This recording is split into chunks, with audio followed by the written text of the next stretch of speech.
Hello, and what a nice piece of music that truly was.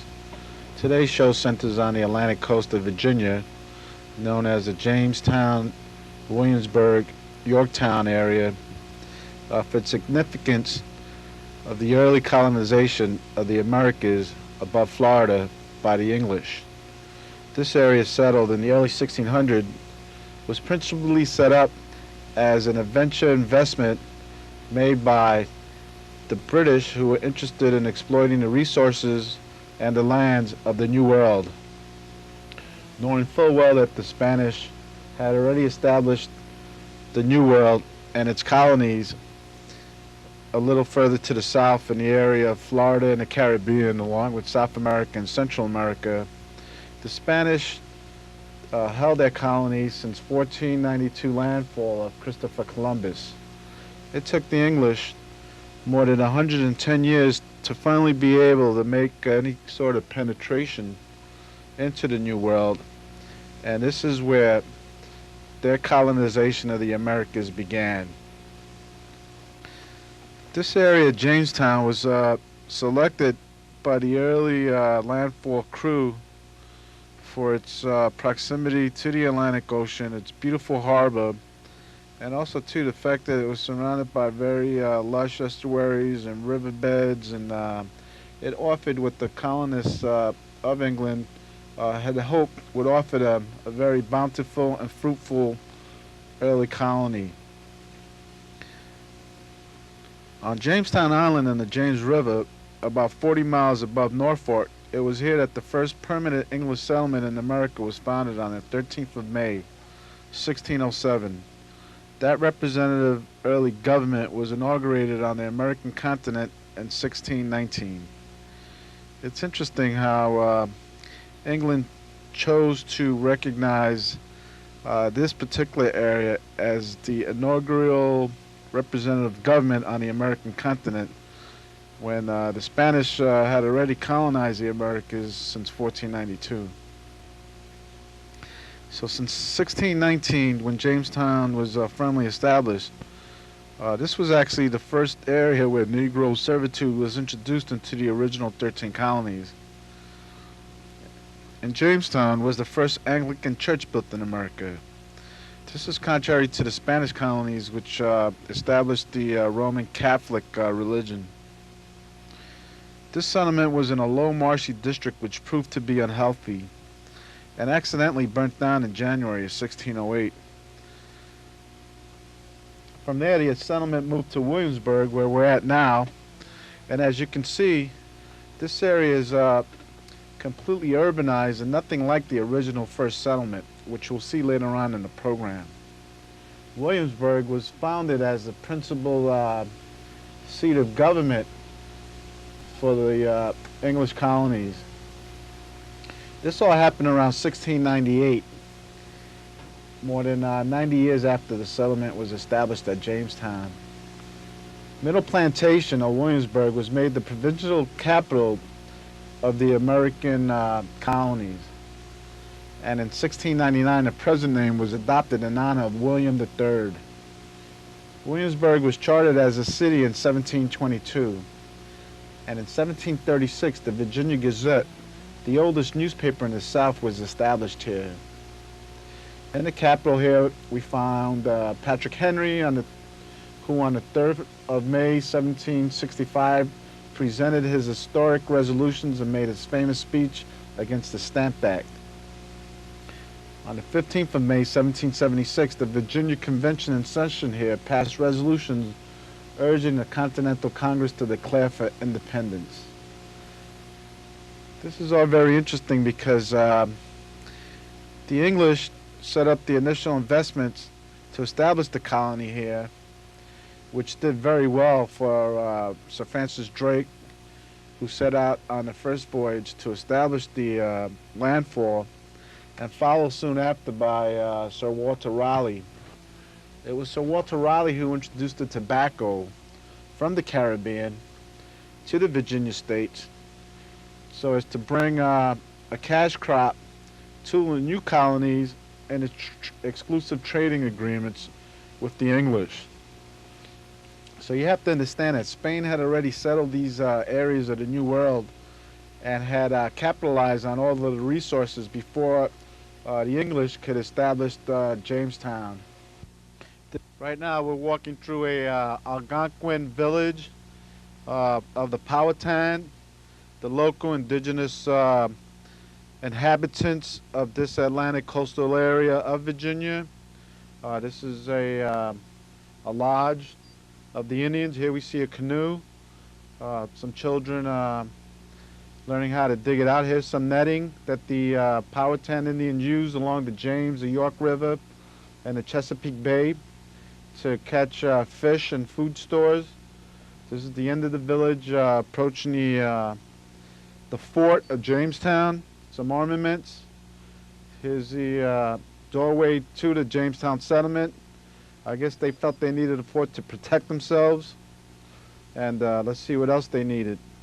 This is the big church that they established right here on Indian land, much like the Spanish did throughout the Caribbean. Church of the early Jamestown settlement. Some of the storage, tobacco right there drying up. And you know, all the fruits of resources of this indigenous land. So why do they have so many armaments? Sure. When the English arrived in Virginia, Spanish maps at the time refer to this place as Florida. So when the English get here, they realize that they're trespassing. You also have the Indians to contend with. The local Powhatans are very warlike people, very good at it.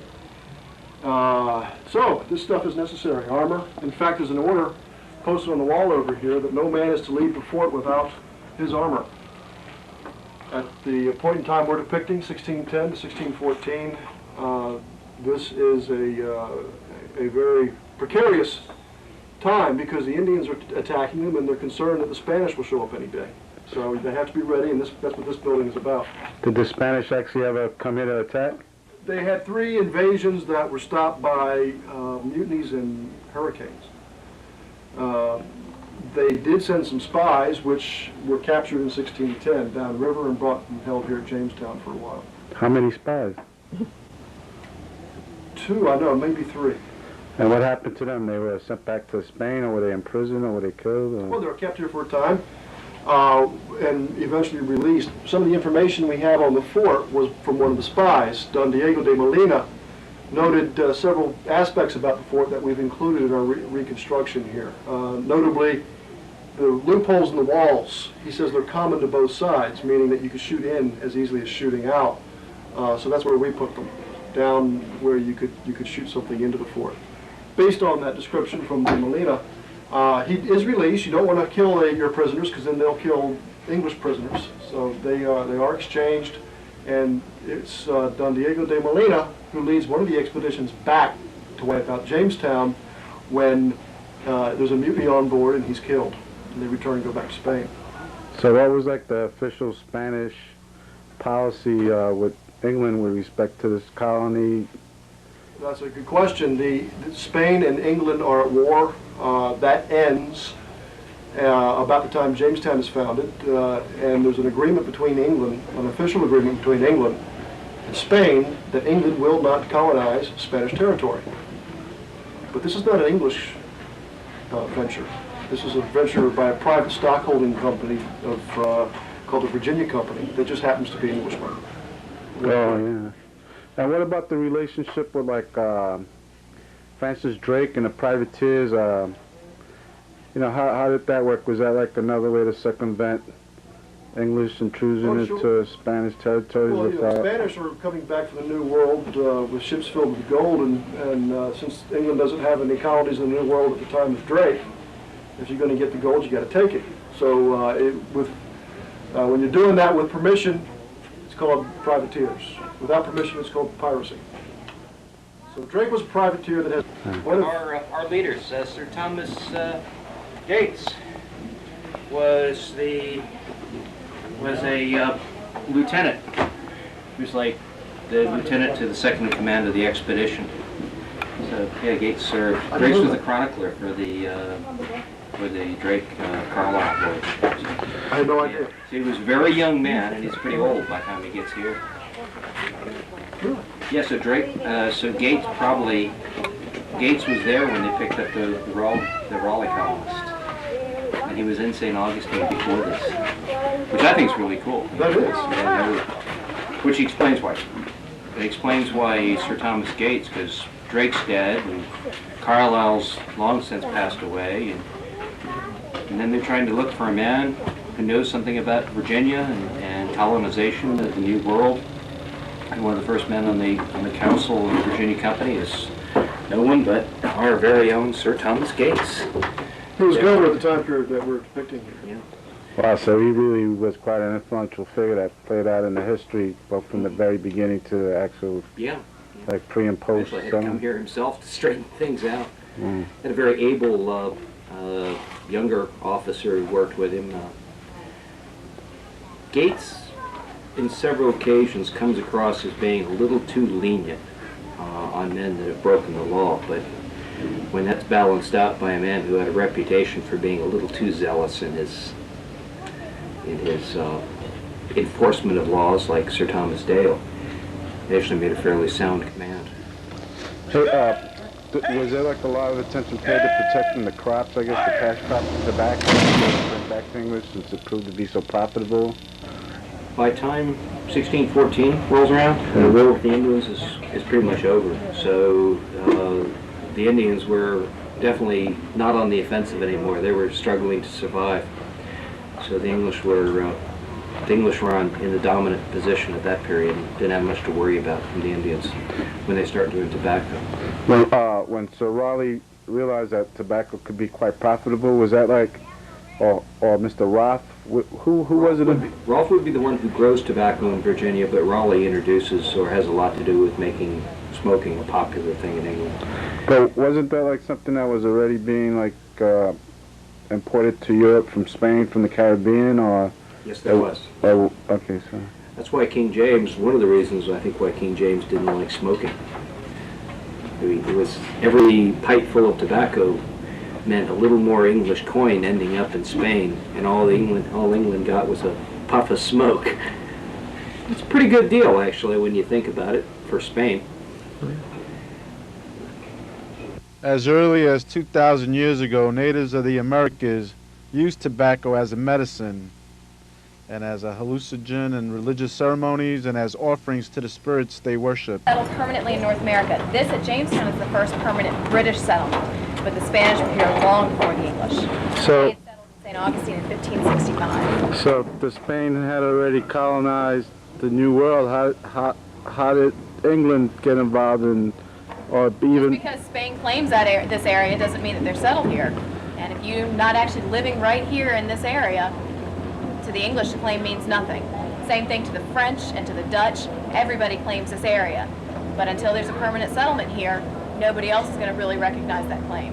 So how did the Spanish crown feel about? They're upset. They're angry. They sent a couple of expeditions up here to try and get the English out, but none of the expeditions made it up here.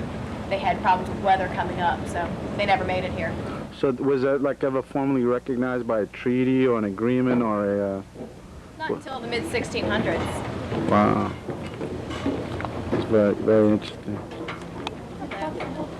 low-ranking sailors, like the ship's boy, the bosun, who's in charge of all the sails and all the rigging. The captain and the officers are back there. They sleep down there? questions?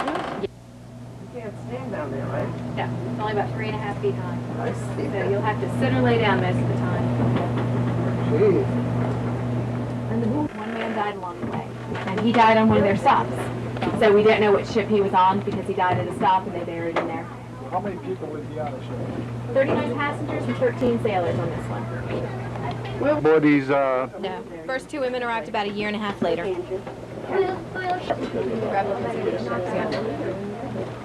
Godspeed, Susan Hudson, and Discovery. Yes.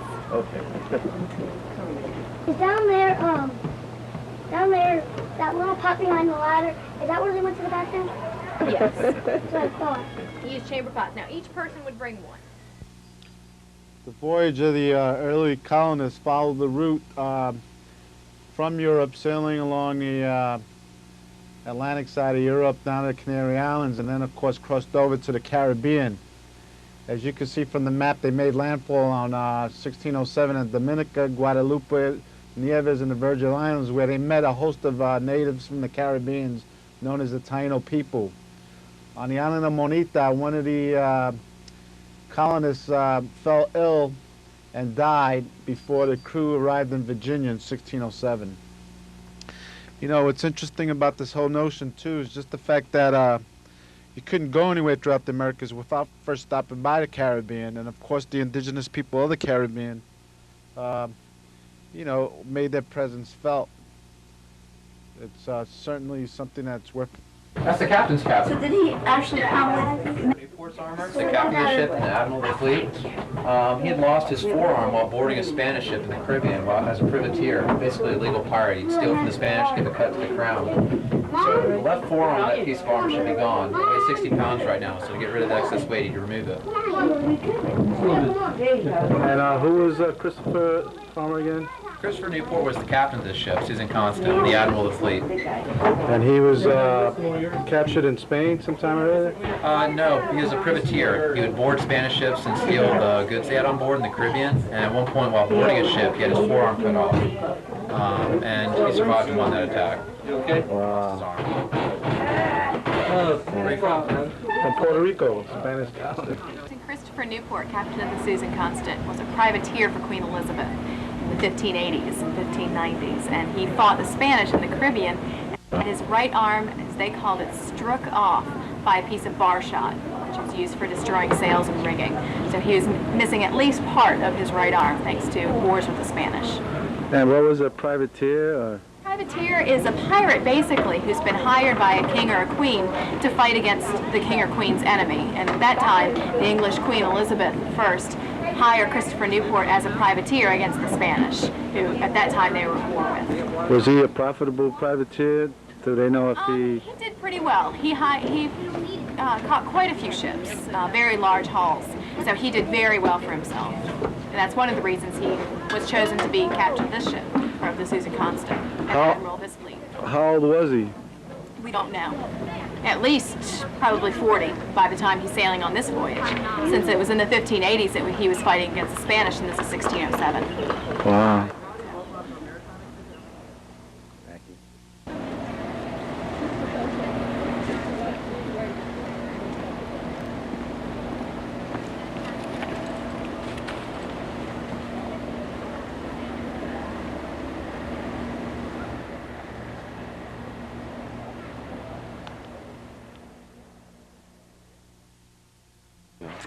With respect to the armaments that the colonists had from Great Britain as opposed to what the Spanish had in terms of military might, or, you know, that's the difference in cannons, or... You know, sir, there really isn't any difference.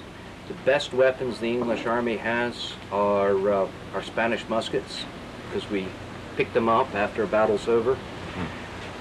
In an English Army, you'll see weapons, even weapons of Irish manufacture, Scottish manufacture, Dutch. A lot of Dutch weapons, because the English do a lot of trade with the Dutch. The Dutch weapons are nothing more than Dutch-made copies of Spanish weapons, one reason they're so good. But Spanish muskets were considered some of the finest in the world. Were they accurate, or...? powerful? Or? Well, they're hard-hitting, heavy-barreled, and generally just the overall craftsmanship made of them was good quality. Things worked smoothly. The barrels were good, sturdy iron. They weren't the cheap iron. The iron, Spanish were really good at wrought iron work, but the Spanish cast iron was miserable. Now, if you were to go to a Spanish artillery unit and ask them, where do you get your guns from? They'd say, well, of course, the muskets we keep around to protect our guns if we're attacked by cavalry and we don't have time to reload. Of course, we use our own muskets. They're the best. But as to our iron cannons, we don't use our own pieces of junk. If we get a chance to capture an English-made cannon, we're willing to throw away a few men's lives to get a hold of an English iron gun. Oh, the English cast iron was top-notch. Now, if you get a chance to capture 4 barrels of English gunpowder, don't waste the time. You might as well be capturing 4 barrels of sand. At least that would be the attitude of the Spaniard. Spanish powder, top-notch stuff. So in other words, if you want to build a really top-notch, superbly equipped army, you're going to have to travel all over the world to get the right stuff from every spot. What we're looking at now is some museum pieces of the armaments that was used by the early colonists. You see a lot of swords and armor there. And these colonists were very afraid of the local people, not knowing to what degree of acceptance the local Powhatan Indians would allow these early English colonists to encroach on their lands. Here we see gold to plunder, souls to save, to serve God and His Majesty, to give light to those who were in darkness, and to grow rich as all men deserve to do.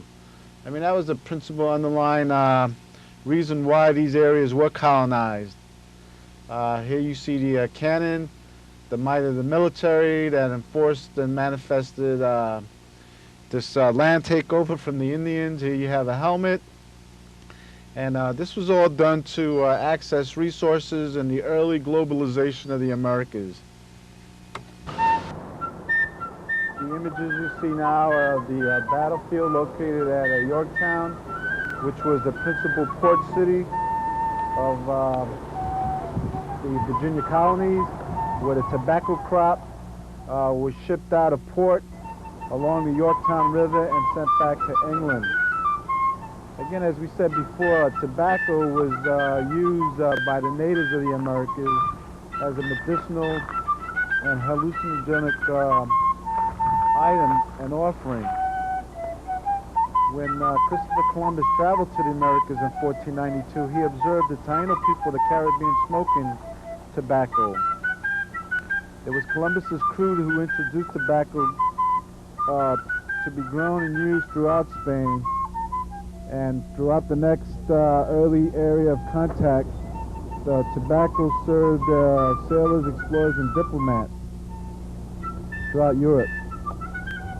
First used medicinally as a purported treatment for disease and disorders such as bubonic plague, migraines, labor pains, and asthma and cancer, within 100 years, smoking for pleasure became common.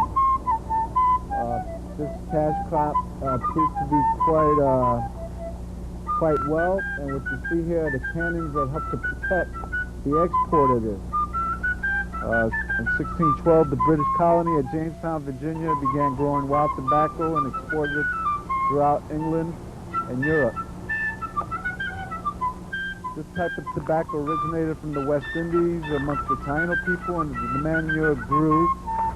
And as this tobacco became the main crop of the colonies, it was so profitable that without it, historians agree that the English colonies in North America would have failed. So tobacco farming expanded throughout the colonies. Growers brought British prisoners and debtors to work the fields. Indentured service soon thing, and soon slavery was introduced. Make ready! Give fire!